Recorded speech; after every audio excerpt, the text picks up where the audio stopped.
হয়তো আমি 5 বছরে 10 বছরে একটা বন্ড ছাড়তে পারি বাজার, সে থেকে টাকা নিয়ে আমি লোকজনকে সুদ করে দিতে পারি, দিয়ে ক্লিন স্লেট স্টার্ট করতে পারি। বাট 5 বছর পরে তো আমাকে পে করতে হবে এই টাকাটা, ফ্রম হোয়ার আইল পে। আবার লোন আনলে সেটাও বিপদ। এখন এই যে অ্যাডজাস্ট করা, মানে আমার দিন শুরু হয় হলো পাওনাদার দিয়ে।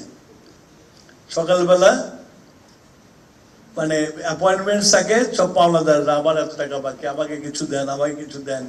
মানে মনে হয় যে আমার হাত পাও কেটে সব দিলে হয়তো কিছু করা যেত। এই যে মাঝে মাঝে আপনাদের লোডশেডিং হয়, কেন হয় জানেন? আমরা বিল পে করতে পারি না, তখন আমাদের সাথে বার্গেন করে। আর বার্গেন করে ট্যুর হচ্ছে হলো বিদ্যুৎ বন্ধ করে দিতে, তখন তো আমার বিশ্বাস চলে না। তখন এদিক ওদিক, ভাগ্যবান অর্থমন্ত্রী আমার বন্ধু, মানে স্কুল জীবনের বন্ধু, সেই জন্য ঝগড়াঝাটি করে টাকাটা নিয়ে আসতে পারি। তো এই যে একটা অবস্থার মধ্যে দেশটা আছে, অল মেগা প্রজেক্টের প্রজেক্ট শেষ হয় নাই, কিন্তু রিপেমেন্ট শুরু হয়ে গেছে। এই যে রূপপুর নিয়ে চিল্লাচিল্লি করতেছে, এই রূপপুরের কিন্তু পেমেন্ট শুরু হয়ে গেছে, এখনো কারখানায় স্টার্ট হয়নি, প্রোডাকশন শুরু হয়নি।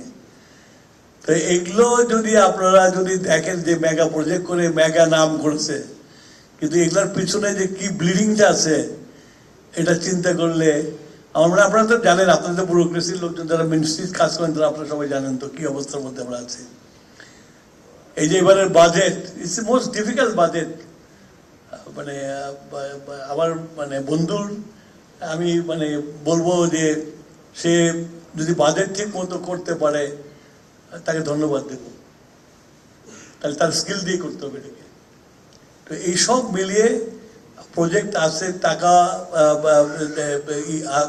দেওয়াটা একটু ডিফিকাল্ট। তারপরে আমরা তো অনেক নতুন নতুন জিনিস ইন্ট্রোডিউস করছি, ফ্যামিলি কার্ড, হেলথ কার্ড, কৃষি কার্ড, এগুলো করছি, এগুলো একটা এক্সপেন্স আছে।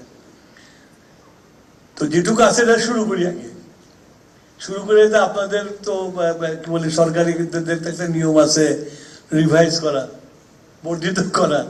তখন এখনই যদি বেশি চাইতে যায় তাহলে দেখা যাবে কাজই শুরু হবে না, পরন্তু কাজ শুরু করি তারপরে বর্ধিত করে ওটাকে শেষ করা যাবে আর কি। তো এই হলো আমার মানে মোটামুটি আমার পিকচার। আপনারা আমি পারলে তো আজকে নিয়ে আপনাদের বসা দিতে চাই ওখানে, ওই বিল্ডিংটা আমি আজকে নিয়ে যে দেখাই দিতে, এখানে আপনারা বসেন। তো যাও, এরপর একটা মিটিং করে ওই ভবনে মিটিং করব, ওদের কমিটি পয়েন্ট যা আছে ওদেরও ডাকবো, আপনারাও থাকবেন, বসে ঠিক করে ওটাই করবো আর কি। ফার্স্ট আমাকে কনস্টিটিউশনটা চেঞ্জ করতে হবে, চেঞ্জ করে এটা করতে হবে আর কি। তা আমি জানি এগুলো করতে গেলে মামলা মোকদ্দমা করবে, আমাদের লোক কি করবো মামলা করতে, ওগুলো আবার মানে লাইন ঘাট বাইন্দে নিয়ে করতে হবে আর কি।